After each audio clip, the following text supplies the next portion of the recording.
Good morning everyone. Welcome to PW only IAS. दोस्तों, बात करें अगर हम आज के द हिंदू न्यूज़पेपर की, तो यहां पर आप नोटिस कर पाओगे कि इलेक्शन के जो फोर्थ फेज हैं वो आज हमें 96 कॉन्स्टिट्यूएंसीज के अंदर देखने को मिल जाएंगे। Plus at the same time जब मैं बात करता हूं आंध्र प्रदेश की, तो आंध्र प्रदेश के अंदर जो 175 मेंबर लेजिस्लेटिव असेंबली है, वहां पर जो इलेक्शंस होंगे वो भी आज ही कंडक्ट किए जाएंगे। So these are some of the things जो आज के दिन हमें पता होनी चाहिए। Plus at the same time जो इलेक्शन कमीशन ऑफ इंडिया है ना, तो ईसीआई ने एक चीज बोली है कि देखो, पिछले कुछ जो हमारे फेजेस देखने को मिले उनमें वोटर टर्नआउट थोड़ा सा कम देखने को मिला है, राइट। अब इसके पीछे काफी लोग कह रहे हैं कि यार हो सकता है कि शायद गर्मी वगैरह बहुत ज्यादा है, पर इलेक्शन कमीशन ऑफ इंडिया ने बोला है कि आज का दिन ऐसा नहीं रहेगा, आज का मौसम भी बिल्कुल बढ़िया है। And plus at the same time ना, जो यहाँ पे आंध्र प्रदेश के अंदर इलेक्शंस होंगे, इनके लिए टाइम भी इंक्रीज कर दिया गया है। सुबह 7 बजे से लेकर शाम के 6 बजे तक वोटिंग होती रहेगी, ताकि कोई भी ये ना कहे कि यार गर्मी की वजह से मैं इलेक्शन नहीं कर पाया, वोटिंग नहीं कर पाया इलेक्शंस के अंदर। ठीक है दोस्तों। दोस्तों, तो स्टार्ट करते हैं आज की डिस्कशन। डेट है आज की 13 मई 2024 एंड आप सभी का स्वागत है आज के प्रीलिम बूस्टर न्यूज डिस्कशन के अंदर। पहला जो हम टॉपिक पढ़ेंगे वो होगा ड्रिप प्राइसिंग के रिगार्डिंग। थोड़ा ड्रिप प्राइसिंग का एक बार मीनिंग समझ लेते हैं। देखो, कई बार ना आप लोग भी कुछ ना कुछ परचेज करते होंगे, और जब आप परचेज करने की कोशिश करते हैं, सामने इस तरह से लिखा आ जाता है आपका कि भाई बेस प्राइस इतना है, या सिंपली आप प्राइस वगैरह देख देते हो। अब जब आपने एक बार देखा कि अच्छा यार ये आइटम 15 रुपए की है, आप उसको खरीदने जाते हो, फिर भाई साहब बीच में वो टैक्स ऐड कर देते हैं, कुछ फीस ऐड कर देते हैं, कुछ अदर चार्जेस ऐड कर देते हैं। जब ये सब चीजें ऐड कर देते हैं तो फाइनली जो आपको अमाउंट मिलती है वो आती है 24। अब आपको लगता है यार मैंने तो ये 15 का देखा था, अब ये आ चुकी है 24। तो कहीं ना कहीं बहुत ज्यादा फर्क है ना इन दोनों चीजों के अंदर। ये जब चीज करी जाती है, इसी को बोलते हैं क्या? Drip pricing. आपको दिखाया कुछ और अमाउंट जा रहा है, जब कहीं ना कहीं आप अंत तक पहुंचते हैं तब उसका अमाउंट बिल्कुल ही एक अलग हो जाता है। तो हमारी जो सेंट्रल गवर्नमेंट है ना, उसने ये बात बोली है, उसने वार्निंग दी है कि यार इस तरह की आप डिसेप्टिव प्रैक्टिसेस मत यूज कीजिए, राइट। इससे होगा क्या, कहीं ना कहीं हमारे जो कस्टमर्स हैं उनको एक काफी गलत मैसेज आता है उनके अंदर। एंड कहीं ना कहीं हम यहाँ पर अपने कस्टमर्स को भी एजुकेट करने की बात कर रहे हैं, जो भी इसके साथ रिस्क एसोसिएटेड होते हैं, ताकि ये जो भी आपके इस तरह के हिडन चार्जेस है ना, उनको हम कहीं ना कहीं रोक पाए। जैसे आप यहाँ पर भी देख पाओगे, ये जो आपका शूज है, इसकी दाम कुछ अलग थी, पर बीच में handling charges, shipping charges, donation for cause, platform prices, बहुत सारी चीजें ऐड ऑन करके उसका प्राइस ही बिल्कुल बदल गया। कई बार ना मैं भी जैसे जोमेटो या स्विगी वगैरह से ऑर्डर करता हूँ, तो दिखता कुछ और होता है, बीच में इतने नंबर ऑफ आइटम्स ऐड कर देते हैं कि बाद में प्राइस ही कुछ अलग पे करना पड़ता है। इसी चीज को बोलते हैं क्या? ड्रिप प्राइसिंग या फिर deceptive pricing strategy. Different different components के अंदर प्राइस को ब्रेक कर दिया, ठीक है ना, सिर्फ कुछ ही पार्ट उसका प्राइस का दिखाया, या फिर ऐसा कहा कि कुछ एक नेसेसरी एड ऑन्स हैं जो आपको करने ही पड़ेंगे तभी आप उस प्रोडक्ट को खरीद पाओगे। ये सारे इस चीज के अंतर्गत आ जाते हैं। बाकी देखो, इससे क्या होता है, इससे कस्टमर्स हमारे मिसलीड होते हैं प्राइसिंग के regarding. Plus at the same time अगर कुछ डिसीजन लेना हो तो वो डिसीजन वो वेल इन्फॉर्म्ड नहीं ले पाएंगे, क्योंकि आप नोटिस करो ना यार, आपको पता ही नहीं लगेगा, आप एक प्रोडक्ट देख रहे हो 15 रुपए का और एक देख रहे हो 18 रुपए का। अब जब आपने इसको पूरा आगे जाके किया, तो आगे जाके जो भी एड ऑन्स हुए इसके अंदर, तो इसका दाम हो गया लेट से 25 रुपए, और ये 18 वाले आइटम का हो सकता है दाम सिर्फ 22 रुपए हुआ।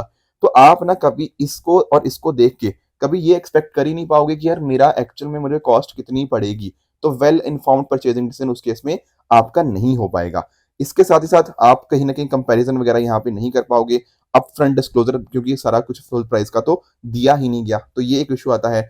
मार्केट कॉम्पिटिशन को कहीं ना कहीं ये कम कर देता है। Plus at the same time customers क्या होते हैं हमारे, इससे डिससेटिस्फाई हो जाते हैं, क्योंकि उनको काफी ज्यादा फ्रस्ट्रेशन होती है इस तरह की चीजों के साथ। बाकी अगर आप नोटिस करोगे ना, देखो बिजनेसेस के लिए भी ये एक्चुअल में खराब ही चीज है। आप ये तो सोच सकते हो कि यार शॉर्ट टर्म में मैं थोड़े पैसे ज्यादा कमा लूंगा एज अ बिजनेसमैन, पर आप नोटिस कर रहे हो लॉन्ग टर्म कहीं ना कहीं आपने जब कस्टमर्स को डिससेटिस्फेक्शन हो गया ना, आपका कस्टमर वो कहीं ना कहीं आपसे खरीदना बंद कर सकता है, एंड कहीं ना कहीं उस कंपनी की रेपुटेशन और ट्रस्ट उस कंपनी के ऊपर काफी कम हो जाएगा। Plus at the same time कुछ ऐसे हमारे सेलर्स भी हो सकते हैं जो अपने आप में काफी ट्रांसपेरेंट होंगे, जो उन्होंने प्राइस दिखाया उतना ही फाइनल प्राइस आपको पे करना होगा। तो उनके लिए ना बहुत बड़ी खराब चीज होती है, क्योंकि उन्होंने तो अपना सही दाम दिखाया था, पर बाकी दूसरे सेलर्स ने क्या किया, एन नंबर ऑफ आइटम्स बीच में ऐड कर दी, जिस वजह से जो अच्छा सेलर था वो भी कहीं ना कहीं लूज कर जाता है इस चीज के अंदर। तो these are some of the issues with regards to drip pricing. बाकी देखो भारत सरकार के अंदर या फिर इंडिया के अंदर आपको डिफरेंट डिफरेंट तरह के लॉज और रेगुलेशंस देखने को मिल जाएंगे जो सेफ्टी इंश्योर करते हैं हमारे कंज्यूमर्स की। जैसे NCH1915 ये एक हेल्पलाइन आपको देखने को मिल जाएगी जो कि डिपार्टमेंट ऑफ कंज्यूमर अफेयर्स के द्वारा प्रोवाइड करी गई है। कोई भी इस तरह की चीजें होती हैं तो आप डायरेक्टली अकॉर्डिंगली असिस्टेंस उसमें सीख कर सकते हो। Plus at the same time ना अगर आप प्रीलिम बूस्टर रेगुलरली फॉलो कर रहे हो तो मैंने आपको डार्क पैटर्न्स के बारे में बताया था 2023 के अंदर इसके लिए गाइडलाइंस भी आई हैं डार्क पैटर्न्स के रिगार्डिंग। अब आप पूछेंगे सर ये डार्क पैटर्न होते क्या चीज़ है। देखो कई बार ना जैसे अमेजोन के ऊपर मान लो आप शॉपिंग कर रहे हो, अमेजोन के ऊपर आप शॉपिंग कर रहे हो, एक आपने शर्ट देखी और शर्ट देख के आपको लगा यार खरीदूं या ना खरीदूं। अभी आप कंफ्यूजन में ही थे। इतने में पता क्या होता है, इतने में आपको एक पॉपअप आता है, उसमें लिखा होता है कि भाई आखिरी शर्ट बची हुई है ये वाली, अगर आपको खरीदनी है तो खरीद लो वरना आपके हाथ से मौका चला जाएगा। अब समझो ये आखिरी शर्ट बची नहीं थी, शर्ट्स तो बहुत सारी पड़ी हुई हैं, उन्होंने ना आपके अंदर एक तरह की फॉल्स अर्जेंसी क्रिएट कर दी। अब आप सोच ही रहे थे अभी खरीदूं ना खरीदूं, पर जब ये पॉपअप आ गया ना आपके सामने तब आपको लगेगा यार मैं खरीद ही लेता हूँ, नहीं तो ये कहीं ना कहीं शर्ट बिक ना जाए। तो इस चीज को बोलते हैं फॉल्स अर्जेंसी। इसके अलावा अगर आप नोटिस करोगे, ठीक है, बास्केट स्नीकिंग। कई बार आपने बास्केट के अंदर एक ही चीज डाली होती है, जब आप कहीं ना कहीं पेमेंट करने जाते हो तो वहां पे 3-4 आइटम्स अपने आप ऐड ऑन हो जाती हैं, डोनेशन पेमेंट एक्स्ट्रा आइटम्स, इसको बोलते हैं बास्केट स्नीकिंग। कई बार आपको ना यार प्रोडक्ट जबरदस्ती खरीदवाने के लिए आपको ऐसे बोला जाता है कि यार आपकी स्किन ऐसी है, आपकी स्किन ठीक हो जाएगी, ये हो जाएगा, आप मोटे हो, आप पतले हो जाओगे, इस तरह की कंफर्म शेमिंग की चीज़ें करी जाती हैं। बाकी कई बार आपको बोला जाता है कि आपको अगर ये आइटम खरीदनी है तो उसके हिसाब से आपको ये सब्सक्रिप्शन और परचेजेस करने ही पड़ेंगे। बहुत सारी ऐसी चीज़ें होती हैं, इन सबको हम कलेक्टिवली एक टर्म यूज़ करते हैं, that is known as dark pattern. तो सरकार इसके लिए भी गाइडलाइंस लेकर आ चुकी है। तो these are some of the points regarding drip pricing जो आपको यहाँ पे पता होने चाहिए। नेक्स्ट हमारा दोस्तों टॉपिक है Palestine's bid for full UN membership. देखो वीकेंड के ऊपर ये न्यूज़ हमें देखने को मिली है तो थोड़ा सा हमें इसके बारे में पता होना चाहिए। इसराइल पैलेस्टीन का मैप मैंने आपको कई बार समझाया हुआ है। जैसे आप नोटिस करोगे यहाँ पर आपको गाजा स्ट्रिप या गाजा पट्टी आपको देखने को मिल जाएगी। इन अ सिमिलर मैनर यहाँ पर आपको बाकी रीजन जो वेस्ट बैंक है वो आपको देखने को मिल जाएगा। अब हुआ पता क्या, देखो जब हम बात करते हैं ना पैलेस्टीन की, तो पैलेस्टीन की ना यूनाइटेड नेशन के अंदर फुल मेंबरशिप नहीं है, राइट। अब इसके रिगार्डिंग ना एक रेजोल्यूशन आया यूएन के अंदर, यूएन जनरल असेंबली के अंदर, जिसको लेकर कौन आया, जिसको लेकर आया अरब ग्रुप। एक्चुअल में जो यूनाइटेड अरब एमिरेट्स है ना यूएई, उसके द्वारा ये लेकर आया गया। अब इसने ये प्रेजेंट किया। टोटल यहाँ पर आप नोटिस करोगे 193 मेंबर कंट्रीज हैं, राइट। इसके अंदर से कुछ कंट्रीज ने इसके साथ एग्री किया, कुछ ने डिसएग्री किया, कुछ ने एब्सटेन कर दिया। अब एक्चुअल में अगर आप नोटिस करोगे इन 193 कंट्रीज में से 143 कंट्रीज ऐसी थी जो फेवर में थी कि हाँ जी पैलेस्टीन को फुल यूएन मेंबरशिप यहाँ पे मिलनी चाहिए। ऑन द अदर हैंड आपकी लगभग 9 कंट्रीज ऐसी रहीं जिन्होंने मना कर दिया। उनमें से डेफिनेटली एक तो आपका इसराइल है, एक United states of America, right, और बाकी कुछ कंट्रीज ने यहाँ पे अब्सटेन किया। अब आपके दिमाग में होगा सर ये बताइए ना कि इंडिया ने क्या स्टैंड लिया। देखो इंडिया ने स्टैंड लिया है, इंडिया फेवर में है। अब बहुत सारे लोग डाउट में आ जाते हैं कि सर क्या इंडिया ने अपना कोई स्टैंड बदला है। द आंसर इज बिल्कुल भी नहीं। India has always been in favour of two state solution, right, कि हम कहते हैं कि इसराइल भी होना चाहिए plus at the same time Palestine भी आपका एक स्टेट होना चाहिए। तो India has always been in favour of two state solution, जहां पर हम बात करते हैं sovereign independent state of Palestine की। तो ये जो बात हम कर रहे हैं ना टू स्टेट सोल्यूशन, यही हमने यहाँ पे इसके रिगार्डिंग फेवर में डाला है। अब इसराइल ने देखो यहाँ पे बहुत ज्यादा बोला इस दिन की यार आप ऐसे कैसे फेवर में डाल सकते हो, मतलब इंडिया को नहीं ओवरऑल सबको, सब कंट्रीज को बोला कि कहीं ना कहीं एक चीज काफी गलत हो रही है। तो ये कुछ पॉइंटर्स है जो आपको यहाँ पे पता होना चाहिए। तो अभी ये देखो इनको ना अभी यूएन फुल मेंबरशिप मिली नहीं है, पर उसके लिए रास्ता खुल गया है। आगे जाके और भी प्रोसेसेस होंगे तो इनको यहाँ पे इस तरह से मेंबरशिप फुल मेंबरशिप मिल सकती है। तो जो भी चीजें होंगी अभी के लिए ना पैलेस्टीन का जो है ना हर चीज के अंदर एक लिमिटेड चीज होती है। अगर किसी मुद्दे के ऊपर बोलना हो तो कहीं ना कहीं वो थोड़ा एक लिमिटेड रहता है, राइट। इसके अलावा अगर आप नोटिस करोगे अगर इस तरह चीज हो जाती है तो इसके अकॉर्डिंगली तो उनको राइट मिलेगा to be seated among member states. At the same time कुछ भी स्टेटमेंट्स करनी हो, राइट, तो वो उनके अंदर मदद कर पाएंगे। एट इसके अलावा अगर आप और चीजें नोटिस कर पाओगे जितने भी इश्यूज हैं उनके ऊपर वो बोल पाएंगे, अपने एजेंडाज अपने आइटम्स और डिबेट्स के अंदर रिप्लाई कर पाएंगे। एंड इसके अलावा यूएन और बाकी जो इंटरनेशनल कॉन्फ्रेंसेस होती हैं उनके अंदर भी ये बोल पाएंगे। अभी तक जो था ना, अभी तक अगर आप नोटिस करोगे तो राइट टू वोट नहीं था, ठीक है ना, अभी भी नहीं है, पर इससे कहीं ना कहीं यूएन फुल मेंबरशिप का एक रास्ता खुल गया है। फ्यूचर में अगर वो मिल जाएगा तो राइट टू वोटिंग और बाकी सारी चीजें भी हो जाएंगी। अभी के लिए क्या है, they are non member observer state. तो होता क्या है ना, जब आप मेंबर नहीं होते किसी चीज के और आपकी फुल मेंबरशिप नहीं होती है, उस केस के अंदर आपकी जो पावर्स होती हैं अपने आप में लिमिटेड होती हैं। अभी बस इतना हुआ है कि हाँ, इसका फुल मेंबरशिप बनने का जो रास्ता था थोड़ा सा और आसान हो गया है। आगे फ्यूचर में हो सकता है कि फुल मेंबरशिप इसको मिल भी जाए। इसके साथ ही ना आपको और बात एक जाननी है, that is with regards to article 4 of United nation charter.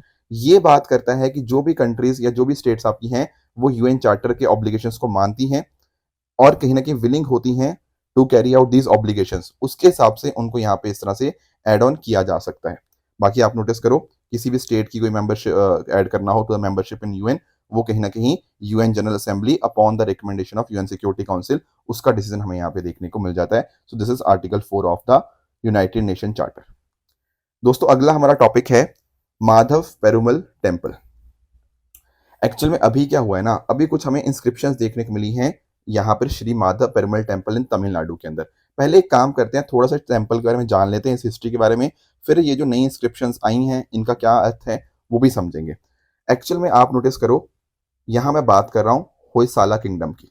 दरअसल में होयसाला रूलर थे एक वीर बलाल थ्री। 1292 से 1342 इनका टाइम पीरियड था।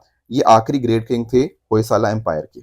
अब इन्होंने पता क्या किया, इनके टाइम के ऊपर ना एक्चुअली जो आर्मी जनरल्स होते थे वो पावरफुल होते जा रहे थे। जैसे फॉर एग्जांपल आप नायक्स के बारे में जानते होंगे। तो एक्चुअल में एक जनरल थे आर्मी के, माधव पेरुमल दंडक नायक।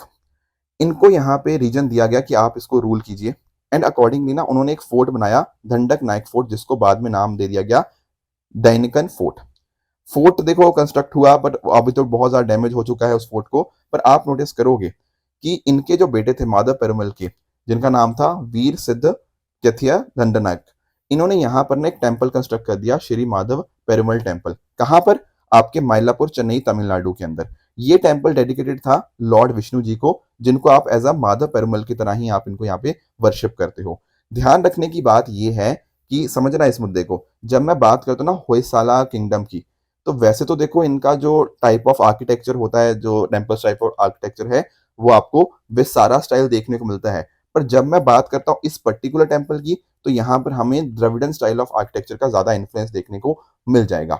अब एक थर्ड जो हमारा एंग्लो मैसूर वॉर था, वहां पर आप जानते होंगे कि एक बहुत इंपॉर्टेंट लड़ाई लड़ी गई थी, द बैटल ऑफ सत्यमंगलम। वो यहीं पर आपको देखने को मिल जाती है, इसी फोर्ट के आसपास ही। ठीक है, तो these are some of the points जो आपको इसके बारे में पता होने चाहिए।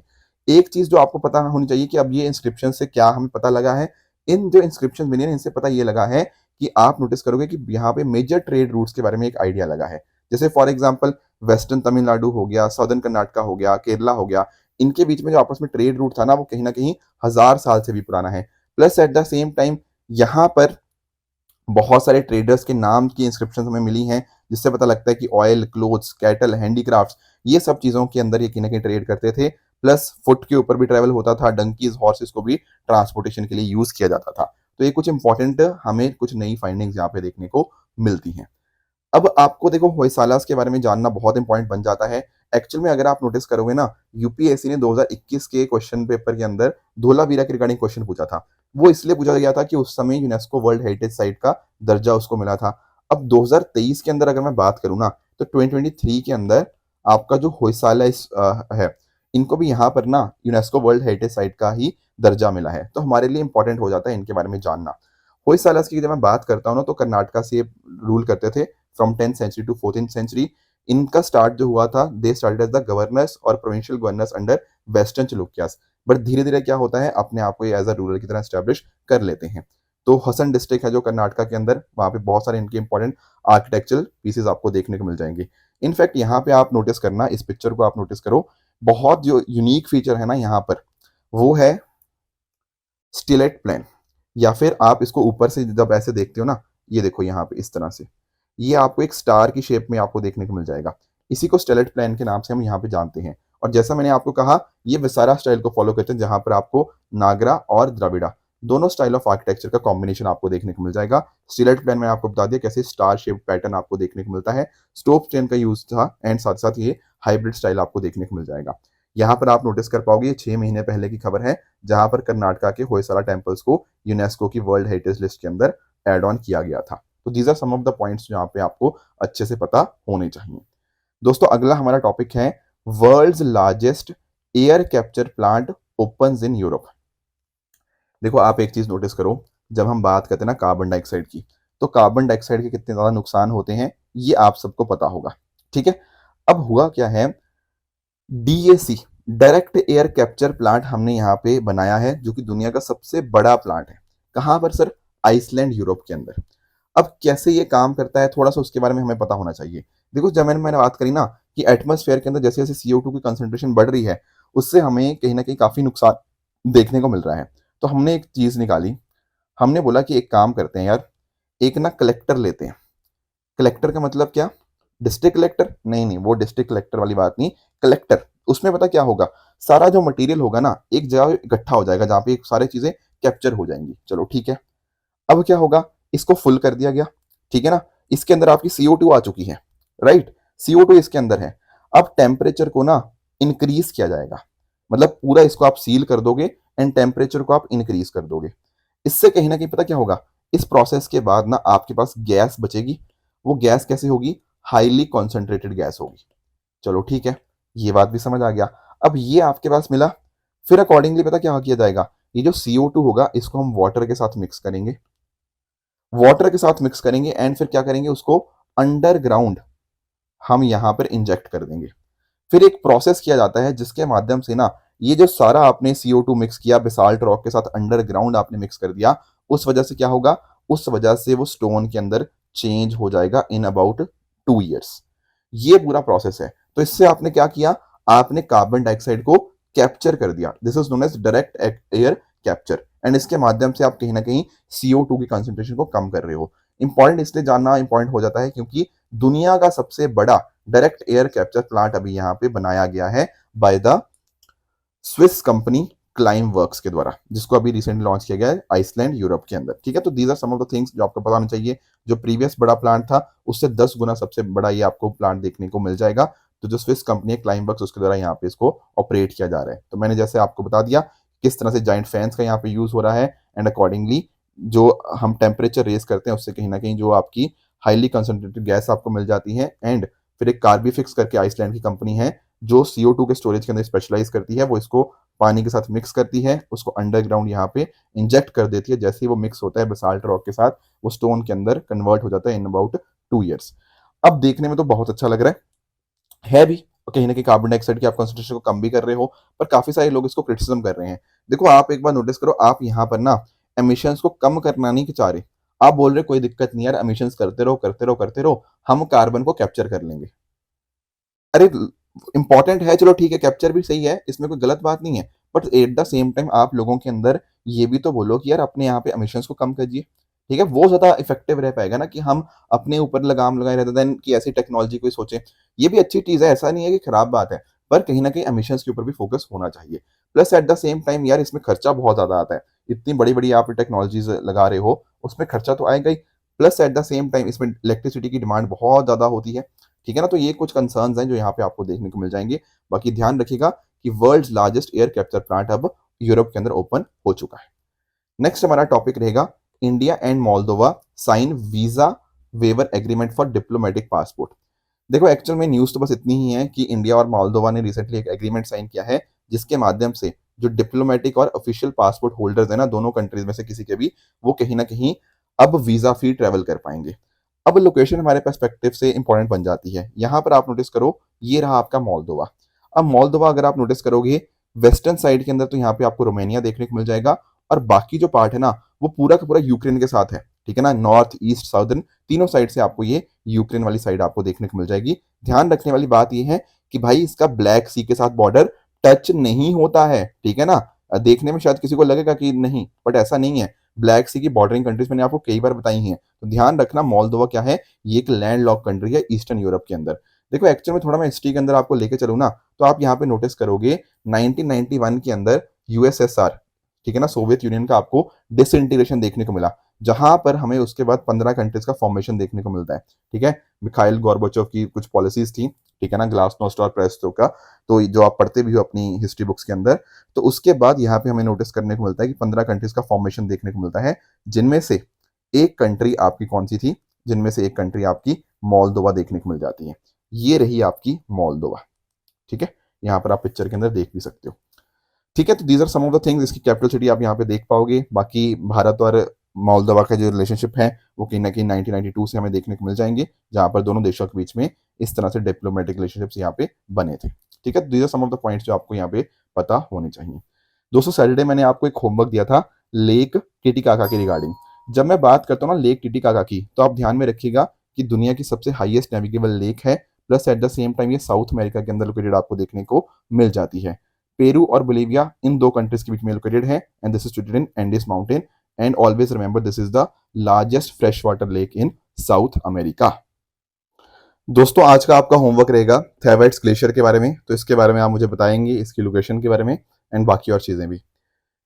इसके अलावा आज का आपका होमवर्क ट्रू एंड फॉल्स के अंदर ये 4 स्टेटमेंट्स रहेंगी। ठीक है, तो इसका आंसर भी करेक्ट और या ट्रू या फॉल्स की फॉर्म में आप मुझे नीचे कमेंट्स में बता सकते हैं। सैटरडे मैंने आपको कुछ होमवर्क दिया था, एक टेस्ट था, विडल टेस्ट के बारे में हमने डिस्कस किया था, तो बिल्कुल यहाँ पर ये टाइफाइड के ट्रीटमेंट के लिए ही, या सॉरी ट्रीटमेंट नहीं, डिटेक्ट करने के लिए यूज किया जाता है। रायतू भरोसा स्कीम की बात करें तो यहाँ पर कमर्शियल फार्मर्स आपके एलिजिबल नहीं होते हैं, तो सेकंड आपका गलत हो जाएगा। ट्राइकोडर्मा एस्पेरलम की बात करें जब हम, तो यहाँ पर डेफिनेटली ये फुट रॉट डिजीज के साथ यहाँ पे लिंक्ड हमने देखा था कि कैसे एक बायो कंट्रोल एजेंट होता है जिससे हम बासमती राइस के अंदर इस पर्टिकुलर डिजीज को कॉम्बैट कर सकते हैं। साथ ही साथ आज का आपका होमवर्क रहेगा, यूपीएससी ने प्रीवियस ईयर क्वेश्चन पूछा था, अभी आई थिंक 21 या 22 का ही क्वेश्चन है ये वाला, तो 64 योगिनी टेम्पल के बारे में आप नीचे कमेंट्स में बता सकते हो कि आपके हिसाब से इसका सही आंसर क्या होगा। दूसरा क्वेश्चन रहेगा रियो +20 कॉन्फ्रेंस के बारे में, तो ये भी आपका होमवर्क रहेगा जो आप मुझे कमेंट्स में बता सकते हो। साथ ही साथ एक मैंने होमवर्क पूछा था आपसे मनी मल्टीप्लायर के बारे में, कि मनी मल्टीप्लायर किस तरह से इंक्रीज करता है। देखो, आप एक बात नोटिस करो कि मान लो आपके पास पैसा है, एंड पैसा अगर आपने अपनी तिजोरी में डाल दिया, तो ये जैसे आप पैसा तिजोरी में डालते हो ना, तो पैसा कहीं ना कहीं बस खत्म हो गया। पर अगर मान लो आपने उसको बैंकिंग सिस्टम में डाल दिया, तो होता क्या है ना, बैंक के पास अगर वो पैसा जा रहा है तो बैंक आगे किसी को वो लोन में पैसा देगा, ऑब्वियसली थोड़ा बहुत पैसा वो साइड में रखेगा एज अ रिजर्व रिक्वायरमेंट, पर बाकी पैसा आगे लैंड करेगा। एंड कहीं ना कहीं जब इस तरह से लोगों की बैंकिंग हैबिट बढ़ती है ना, तो ये 100 रुपए से भी आप कहीं ना कहीं बहुत सारा पैसा क्रिएट कर रहे हो, क्योंकि टेक्निकली पैसे तो 100 रुपए थे, पर आपने आगे उसमें बैंकिंग की वजह से बैंक के माध्यम से आगे आगे पैसा उससे क्रिएट होता रहता है। इसी को हम बोलते हैं क्या, मनी मल्टीप्लायर। तो जैसे जैसे इंसान की, लोगों की बैंकिंग हैबिट बढ़ती है ना, उससे ये चीज बढ़ती हुई देखने को मिल जाती है। कैश रिजर्व रेशो बढ़ने से नहीं, बल्कि आपकी रिजर्व रिक्वायरमेंट कम होगी, उसके हिसाब से आपका मनी मल्टीप्लायर इकोनॉमी के अंदर इंक्रीज होता रहेगा। तो इस तरह से ये चीजें आपको पता होनी चाहिए। अब एक बात नोटिस करो, यूपीएससी ने क्वेश्चन 2021 में तो पूछा ही, उससे पहले 2 साल पहले 2019 में भी पूछा था। तो हमें एक बात तो पहले ये बात समझनी चाहिए कि यूपीएससी के ना अंदर सिमिलर तो चलो ठीक है, एट द सेम टाइम कई बार सेम क्वेश्चंस भी रिपीट आ जाते हैं। ये ना जो क्वेश्चन आया, ये कट कॉपी पेस्ट क्वेश्चन था, कुछ भी चेंज नहीं हुआ था यूपीएससी के पीवाईक्यूज के हिसाब से। तो इस तरह से पीवाईक्यूज करना हमारे लिए एक तो इंपॉर्टेंट हो जाता है, प्लस इकोनॉमी के अंदर कंसेप्चुअल क्लैरिटी आपकी अच्छी हो, जैसा मनी मल्टीप्लायर क्या होता है, रिजर्व रेशो क्या होती है, बैंकिंग हैबिट्स हो गया, अगर ये सारी चीजें आपको पता होंगी ना, तो बड़े आराम से ऐसे क्वेश्चंस आप अपने एग्जाम में सॉल्व कर पाओगे। दूसरा आपको मैंने होमवर्क दिया था आईयूसीएन और साइट्स के बारे में। जब मैं बात करता हूँ, पहला स्टेटमेंट एक बार पढ़ो, यहाँ पर ये कह रहा है आईयूसीएन यूएन का एक ऑर्गन है, बिल्कुल गलत बात है। आईयूसीएन दरअसल में एक एनजीओ है जिसको 1948 के अंदर फॉर्म किया गया था। साइट्स की बात करें, ये वाला बात तो आपका साइट्स की बात ठीक, एक इंटरनेशनल इंटर गवर्नमेंटल एक ट्रीटी आपको देखने को मिल जाती है बिटवीन डिफरेंट गवर्नमेंट्स, जिसको कंक्लूड किया गया था under UNEP, United Nation environment programme के अंतर्गत। तो ये देखो, ये वाला पार्ट आपका बिल्कुल गलत है, तो फर्स्ट आपका गलत हो जाएगा। उसके अलावा अगर मैं बात करूं, स्टेटमेंट 2 बिल्कुल ठीक है, बहुत सारे प्रोजेक्ट्स रन करता है। स्टेटमेंट 3 की जब हम बात करें ना, तो साइट्स बिल्कुल लीगली बाइंडिंग होता है, but at the same time ये नेशनल लॉज की जगह नहीं लेता। तो ऑप्शन 2 मतलब B 2 and 3 only is the correct answer. अब यहां से हमें क्या लर्निंग लेनी है सर? पहली बात तो हमें ये पता होना चाहिए कि यार बहुत जरूरी है क्वेश्चंस के अंदर जानना कि कौन एनजीओ है, कौन इंटर गवर्नमेंटल ऑर्गेनाइजेशन है, क्योंकि यूपीएससी ने एक नहीं, दो नहीं, मल्टीपल टाइम्स ऐसे ना चेंज कर दिया है, एनजीओ को बोल दिया ये, इसको बोल दिया एनजीओ। ये चीज हमें पता होनी चाहिए। प्लस एक चीज हमें और पता होनी चाहिए कि हमें ना स्टेटमेंट के दोनों पार्ट्स पढ़ने चाहिए। मैं आपको समझाता हूँ। कई बार पता क्या होता है, एक स्टेटमेंट के अंदर जैसे ये एक फर्स्ट पार्ट है स्टेटमेंट का, ये एक सेकंड पार्ट है स्टेटमेंट का। बहुत बच्चे पता क्या करते हैं, सिर्फ एक ही पार्ट पढ़ते हैं एंड अगर उनको वो ट्रू लगता है तो स्टेटमेंट को ट्रू मार्क कर देते हैं। हालांकि यहाँ चलो पहला पार्ट फॉल्स था, पर कई स्टेटमेंट आपको देखने को मिलेंगे जिनमें पहला पार्ट आपका सही होता है और सिर्फ इतना पढ़ के उनको लगता है यार ये तो स्टेटमेंट ट्रू होनी चाहिए। पर भैया सेकंड पार्ट भी तो पढ़ लो। अगर किसी पूरी स्टेटमेंट को ट्रू होना है ना, तो फर्स्ट पार्ट भी एंड सेकंड पार्ट दोनों के दोनों ट्रू होने चाहिए, तब जाके वो स्टेटमेंट ट्रू होती है। तो इसलिए इट इज इंपॉर्टेंट कि हम पूरी की पूरी स्टेटमेंट्स को पढ़ें, तभी जाके हम कह पाएंगे कि क्या वो कंप्लीट सेंटेंस करेक्ट है या नहीं है। बाकी यूएन स्पेशलिस्ट एजेंसी के बारे में अच्छी जानकारी होगी तो ऐसे क्वेश्चंस को आप बहुत अच्छे से कर पाओगे। दोस्तों ये थी आज की डिस्कशन। अगर आपको इसकी पीडीएफ चाहिए तो आप हमारे Telegram channel PW only IAS official पर जाके इसकी पीडीएफ डाउनलोड कर सकते हो, अपनी प्रिपरेशन को और भी बेहतर बना सकते हो। सो इसी तरह से आप भी अपने एंड पे हार्ड वर्क करते रहिए। Thank you very much for the discussion.